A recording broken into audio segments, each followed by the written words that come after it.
Bonjour et bienvenue dans cette nouvelle vidéo sur Pythagore. Aujourd'hui nous allons démontrer le théorème de Pythagore à la manière de Garfield. Comme pour la vidéo précédente, nous commençons avec les hypothèses et la thèse. Donc les hypothèses, nous avons un triangle ABC rectangle en C.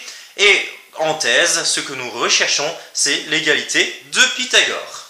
Commençons par construire notre triangle ABC. Construisons ensuite un triangle semblable à notre triangle ABC.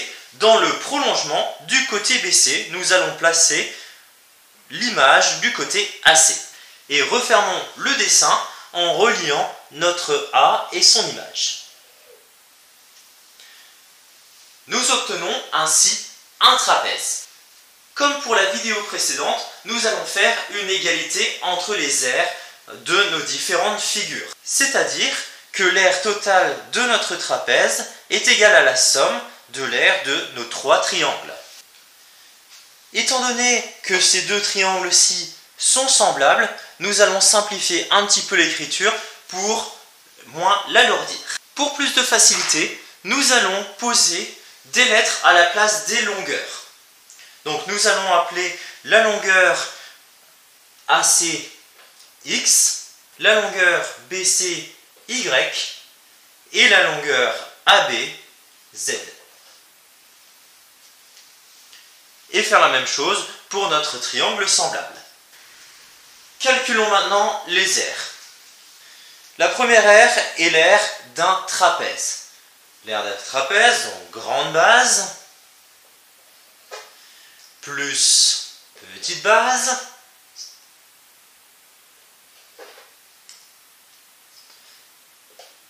fois la hauteur. La hauteur ici est représentée par nos angles droits, donc x plus y.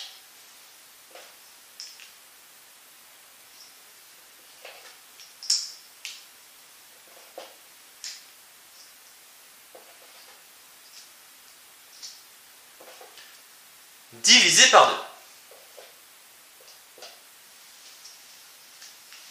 Passons à la suite. Notre triangle BCA. Donc nous avons la base,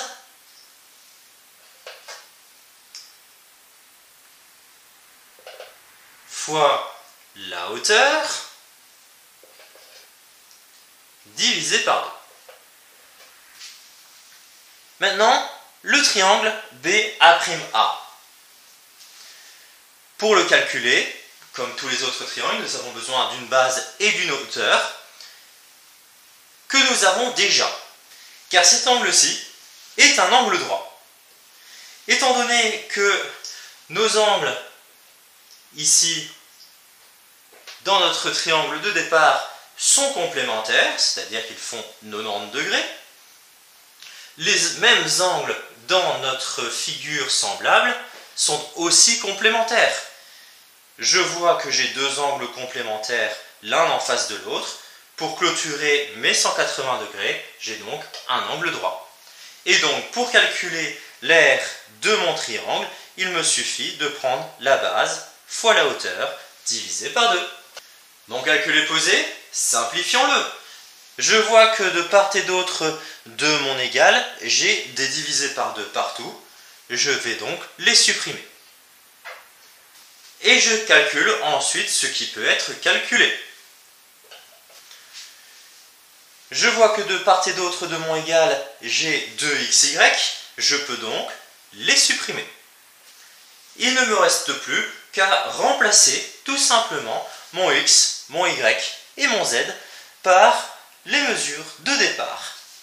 Mon x étant le côté AC, mon y le côté BC et mon z le côté AB.